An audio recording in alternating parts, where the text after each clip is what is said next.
साल 1657 में आदिल शाह की मौत हुई। आदिल शाह के मौत की खबर राजगढ़ पर छत्रपति शिवाजी महाराज के पास पहुंची। मोहम्मद आदिल शाह के बाद उसके बेटे अली आदिल शाह को आदिल शाही गद्दी मिली। वह उम्र में 15 साल का ही था। उस वजह से उसकी मां यानी बड़ी बेगम साहिबा पूरा राजपाट संभाल रही थी। खुद मोहम्मद आदिल शाह के मरने की वजह से उसके सभी सरदारों को 1-1.5 महीना दिखावे के लिए ही सही मगर उसकी मौत का शोक मनाना जरूरी था। अपने दुश्मन पर आए इस प्रसंग का उपयोग स्वराज्य के विस्तार के लिए करने का छत्रपति शिवाजी महाराज ने सोचा। उन्होंने रघुनाथ बल्लाल अत्रे को सेना के साथ आदिल शाही हुकूमत के कब्जे में जो कोंकण का इलाका था उसे जीतने के लिए रवाना कर दिया।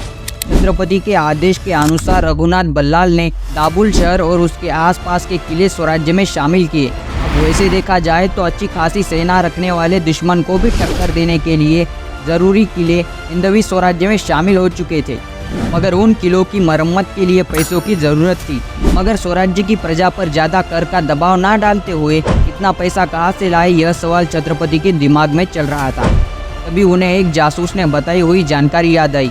वो जानकारी थी कि मोहम्मद आदिल शाह का कम उम्र का बेटा अली आदिल शाह राजा बनते ही आदिल शाही पर कब्जा करने के लिए शाहजहां का बेटा शहजादा औरंगजेब बड़ी तैयारी के साथ दक्कन आया है। आते वक्त रास्ते में दूसरे सुल्तानों के गांव और शहरों को लूट के मिला हुआ खजाना जुन्नर की छावनी में मुगलिया सेना की निगरानी के अंदर रखा है और खुद औरंगजेब बिदर के किले की घेराबंदी करके बैठा है। यह बात याद आते ही छत्रपति ने वो सारी लूटी हुई संपत्ति स्वराज्य में शामिल करने की ठान ली, मगर उसके लिए जुन्नर के खजाने को सुरक्षा कर रही मुगलिया पहरेदारी को कमजोर करना जरूरी था। उसके लिए छत्रपति ने एक गजब चाल चली।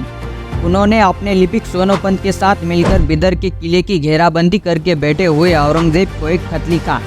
उस खत में लिखा था कि आपके शूर और पराक्रमी घराने के लिए हमारे मन में खूब सारा प्यार और इज्जत है। तब आपसे इतनी ही गुजारिश है कि हमने आदिल शाही हुकूमत के जीते हुए शहर और किलों को आप मान्यता दीजिए। इतनी मेहरबानी आपने की तो आप जब बताए तब आपकी सेवा में हाजिर हो जाएंगे। सोनोपंत की मीठी वाणी और शक्कर की तरह महाराज के बोल से भरे हुए खत को पढ़कर खुश हुए औरंगजेब ने मान्यता दी।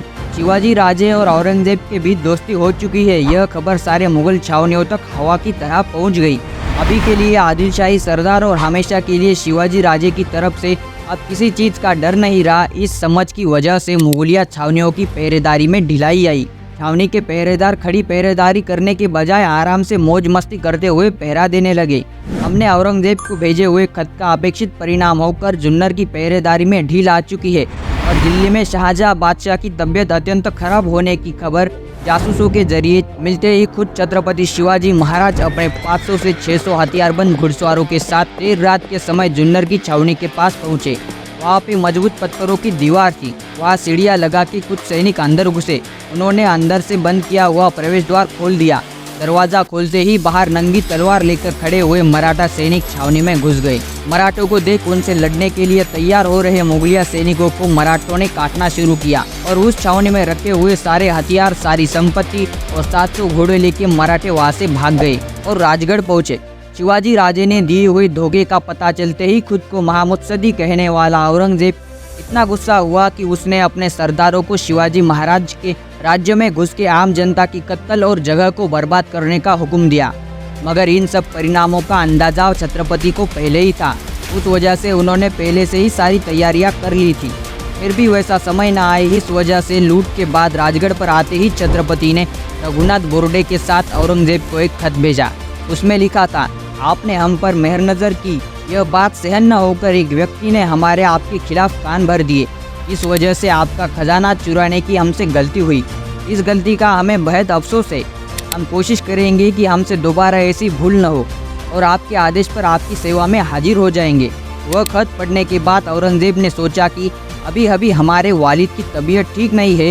यह खबर हमें मिली है, वह कब मरेंगे इसका कोई अंदाज़ा नहीं है। ऐसी परिस्थिति में अगर शाहजहां मर गया और मैं यही फंसा रहा तो दिल्ली का तख्त उसका कोई भाई हथिया लेगा और उसके हाथ कुछ भी नहीं आएगा। इसकी बजाय सिवा के ऊपर की कार्रवाई रोक के जल्दी से जल्दी दिल्ली पास की जाए। यह सोचकर उसने रघुनाथ बोर्डे के पास शिवराय को माफ़ करने का खत दे दिया और अपने सारी छावनियों पर कड़क पहरे के हुक्म भिजवा दिए और स्वराज्य के ऊपर भेजे हुए सरदारों को भी कार्रवाई रद्द करने का हुक्म जारी किए। हमने सोनोपंत के साथ मिलकर भेजे हुए खत का अपेक्षित परिणाम होकर मुगलिया पहरों में ढील आई और हमने खजाना लूट लिया। दिल्ली में शाहजहां बादशाह बीमार होने की वजह से, उसके तख्त में फंसी हुई औरंगजेब की जान की वजह से औरंगजेब हम पर कोई भी कार्यवाही नहीं करते हुए दिल्ली चला जाएगा। यह अंदाज़ा सही निकला। इस बात की शिवराय को खुशी हुई। उसी खुशी को बढ़ाने वाली एक और खबर शक्कर की बोरी के साथ राजगढ़ पर आई। वह थी शिवराय पिता बनने की, रानी येसुबाई को पुत्र रत्न प्राप्त होने की। आगे चलकर शिवराय के उसी बेटे का नाम संभाजी रखा गया।